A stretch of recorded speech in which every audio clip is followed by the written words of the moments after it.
you very much. Good morning, everybody. My name is Louise Goodman, and it's my pleasure to welcome you to the launch of the Silverstone Classic. 2011 marks the 21st anniversary of the world's biggest classic car racing festival, and this year the event promises to be bigger and better than ever before. To talk us through some of the highlights, please welcome to the stage the event director, Nick Wigley.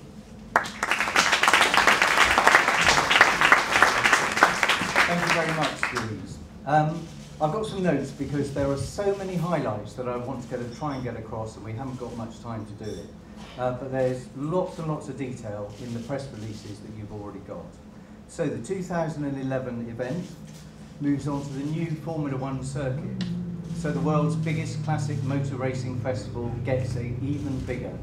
Over 800 competing cars, over 1,000 competitors, and from humble beginnings in about 2005 with only 75 classic cars on display, we're anticipating around 7,000 classic cars on display this year on the infield from over 120 clubs. And the ticket sales are racing ahead, but I'll come back to tickets in a minute. So the new Formula One circuit means, because it's longer, we can practice as many as 64 cars and start as many as 58. So the grids are going to be absolutely massive. And to house all those cars, we have to use both the national paddocks, this building, and the new international paddock. And the new Formula One Silverstone wing building, which is absolutely phenomenal, UK's longest building at 360 metres, it's like Terminal 5, which is officially opened on the 17th of May, is just beautiful. It dominates the landscape down there and provides a fantastic focal point for Silverstone and of course for our event. And because it's about a mile from this building to the building down the far end, we put on a fleet of Route Master buses for the public and everybody to catch. So if you get up the top, you'll have some fantastic views of the racing as you're going down there. So if motor racing, the fabulous motor racing that you see here is really the heart of our show, and I'd like to highlight some of the grids and some of the cars, because we can run the entire spectrum of racing right up to the noughties. We're really delighted to welcome back Group C this year. Bob and Zoe are here. Thank you very much for coming, and we've given them the absolute top spot, the dusk race on Saturday evening. So you can expect to see around 40 fabulous Group C cars disappearing into the dusk on Saturday, and then there's a second leg on Sunday. They got a new car in the grid this year, a Lancia Martini LC2, which was an ex-Patrese car, I believe. Is that correct? Super. Then 3 grids of Formula One cars. Masters Grand Prix, Rachel is telling me that they're running 2 fabulous new cars this year. Nathan Kinch has prepared a Marlborough McLaren MP4, and Roger Wills has just re-liveried a John Player Special Lotus 72. So that grid proves to be fantastic. 2 other Formula One grids, of course the HCPCA rear engine always provides lots of close racing, and Marcus Pye, the new competition secretary of the HCPCA, says that he's expecting around half a dozen 1.5 litre V8s this year, so that's going to be fantastic. Of course the front engine Grand Prix cars, the archetypal Grand Prix cars, we're hoping to see Phil Hill's beautiful 2416, the last front engine car ever to win a Grand Prix, and Marcus is telling us that for the first time ever, a Scarab, well, first time in 50 years, a Scarab is going to appear. It's been prepared by Julian Bronson, and it's going to run in proper Grand Prix specification. The HSCC Big Banger race last year was fantastic. It'll be once again a full grid, 58 cars, lots of American V8 muscle. The Royal Automobile Club Tourist Trophy for historic cars. Expect to see lots of 250 GTOs, SWBs, DB4 GTs. That is an absolutely mouth-watering grid. 2 grids of 50 sports cars provided by Duncan Wiltshire. Lots of the beautiful D-types, C-types and all sorts. Formula Junior always provides fantastic racing. So they've got 2 races, one on Saturday, one on Sunday. World Sports Car Masters are telling me they've got 4 GT40s, 11 Lolas and 6 McLaren M1s in the race. Gentleman Drivers GT is totally oversubscribed. Had to turn away about 30 cars apparently, and they're running at least 13 Cobras against Bizzarinis and E-Types. Now, E-Type this year, fantastic celebration, the 50th year of the E-Type. In racing terms, it's the jewel in the crown of the HSC series. So we're running a double header here. It's the only double header in the series. It runs on Saturday evening, so it's the other feature race on Saturday evening, the second leg on Sunday, and expect to see 58 E-Types starting that race. That's going to be phenomenal. E-Types are coming from all over the world to participate in our event. The clubs have made our event the official birthday celebration. We have already over 700 E-Types registered for our event, and we're expecting to get to a Guinness World Record in the parade of over 1,000 cars. That's what we're looking to do. And it's such a fantastic event that Philip Porter has decided to launch his book here today, The Ultimate E-Type, The Competition Cars, and I think that book's available for signing out the back if you would like it. Lots of other celebrations. We have 60 years of Ferrari winning in Formula One. Their first ever Grand Prix win was here at Silverstone in 1951. That was Gonzalez. 75 years of the Allard, 75 years of the BMW 328, 50 years of the MG Midget, and 50 years of Mini Cooper. And the car clubs are really, really important to us. It's those enthusiasts that have created such demand and have taken up huge bookings in the tickets.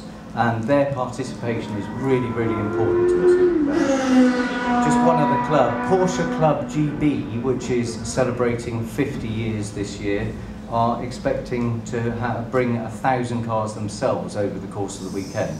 So it's fantastic. The Retro Run, we've already got more cars registered for the Retro Run than we've ever had. Running from 5 locations, including a new one at Brooklands, and all the details of that are on our website. So, that's lots about the fabulous racing, but there's much more than that.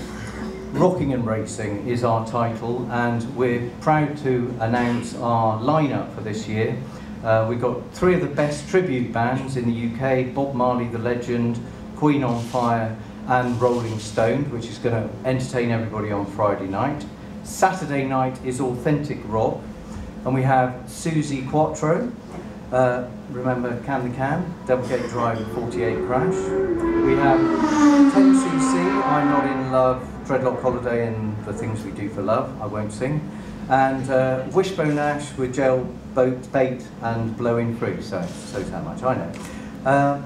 Then on Sunday, something new, something that we're calling Picnic in the Paddock, with a 40-piece orchestra, Tetra Electra and Tenors Unlimited. And this is about encouraging classic car owners to get picnics out of their boot, sit and listen to wonderful music, theme tunes and arias, and watch the racing on a screen which will be beside the stage. So that's Sunday afternoon. Then there's lots going on in the air displays this year. We have the Red Devils every day, the crack parachute team from the Royal Air Force.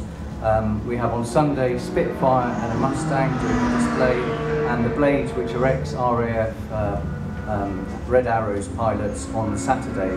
And every day they'll be subject to weather, obviously, hot air balloon ascents early in the morning and early in the evening. So, if our brand pillars are British, classic and fun, there's lots more beyond the racing and the rocking. There's lots more in the way of family entertainment. So from last year we brought back the Dion Bouton trikes, there's a streetcar shootout like there was last year, but we've added on to that a massive traction engine rally with lots of working traction engines. There is go-karting, so you can test your driving skills if you really would like to, and the Army Assault course that will test your strength and agility if you'd like to have a go. And at the home of the British Grand Prix, we've invited the British Lawnmower Racing Association to put on the Lawnmower Grand Prix, with qualifying on Saturday and racing on Sunday, and we're expecting around 40 lawnmowers to take part in that, so that should be fantastic. And just to put it into context, I believe that Sterling's first race after his big accident in the 60s was behind the wheel of a lawnmower. That takes place at Beckett's outside. Now, in terms of food, beyond the already lovely Silverstone food offering, we're really proud to announce today that Jamie Oliver's Fabulous Feast are going to provide some wonderful food right in the heart of the event. Sorry, Heston. Right in the heart of the event, on the village green. Now, he's talking about doing hog roasts and seafood platters. It all sounds really mouth-watering and delicious. Whatever it is, it'll be wholesome, fun, fresh, and definitely enhance the visitor experience. So, more family fun. We have the period fun fair back, which is free again this year for the helter-skelter, the dodgems, the sort of period rides. And there are some extreme rides on top of that, and then some extra spectacles like the Wall of Death. I don't think that's something you want to take part in. We've got an extended retail village which has already sold out, was mostly sold out. We've had to extend it, but it's nearly now all sold out. So the opportunity to go and wander around, lots of automobilia, art, antiques, clothing, and something for the ladies this year. Well, it doesn't have to be for the ladies. We have an opportunity for pampering, the Vanity Van, which is going to be offering pedicures, manicures, so probably most of the racing drivers will be down there actually, massages up to full body, and face painting for kids and all sorts, so lots for everybody to do. So the momentum is really building on this event. Don't forget, it's access all areas. There is no elitism here. There are so many activities for people to actually become involved in and participate in, as well as watching. The music, of course, is all included in the ticket price. And I think people have recognised the fantastic value that our ticket price offers. And I'm pleased to say that our ticket sales are way ahead where we were last year. We've already sold more tickets now than we had when we opened the gates last year. So we've already sold more than our pre-advanced tickets last year. And we've still got 79 days to go. And we're up a total of 168%, which is fantastic. I would like to say thank you to our partners. First of all, Silverstone Auctions, who've come on board as our new auction partner, and they are having their first car sale at the Silverstone Classic. Nick Wales Business. Nick Wales can't be with us today, but Guy Loveridge, I believe, is here, who's the actual auctioneer. They've got 3 fantastic cars already in, which have come on display here. An ex-James Hunt Hesketh, fabulous E-Type, and a Deep Sanderson, which I believe is going to be doing passenger rides. So if you fancy trying a car before you buy it, today's your opportunity, if you like yourself. Thank you to our media partners, Classic and Sports Car and the Daily Telegraph, who have both written some very nice things about us. Thank you. Thank you to Harley Davidson, who are bringing for the event a huge range of motorcycles and providing the opportunity for the public to take out a Harley Davidson and have what's called a ride and drive. And they're also participating in the bar, providing the bar, which will be in front of the concert area, which proved extremely popular last year. I believe it was drunk and drying every night. And I confess I was in there till 2 o'clock on Saturday night last year. It was very popular. Also, 2 manufacturers who were involved with us last year. Thank you very much to Maserati, I think Mike Biscoe might be here, and to Ivan Gibson from Abarth, and they're participating again this year. BRM Watches, who have very kindly donated a very beautiful and expensive watch which will be awarded to Driver of the Weekend. And I'd also like to thank the continued support of the original investors of this event, who are represented here today. Now, this year we launched something new called the Silverstone Classic Racing Club, and I'm very happy to announce that Sir Sterling Moss is to become has become our first ever president, so thank you, Sterling. This is the opportunity for enthusiasts to become a member of just the Classic Racing Club, gets them closer to the action, and they've got a real treat in store because their clubhouse is going to be in the new Formula One building. They've got a fabulous view over the start-finish line, so it's going to be fantastic. And lastly, but certainly not least, I'd just like to mention the celebrity race. Last year's pilot raised an amazing £25,000 for Cancer Research UK and the Bobby Moore Fund, and I'd like to thank Stephanie for coming along today and representing that, and I'd like to thank Bob Harris, for helping us to recruit lots of his friends to take part in this and help us all raise lots of money. Very proud to announce today that, in line with our brand pillars of British Classic and Fun, that Morgan Cars are providing the court cars for our celebrities to go and have lots of fun in and raise lots of money. So thank you to Morgan. And with celebrities in mind, Louise is far more able than I to talk about anything like that, so I'll hand back to Louise.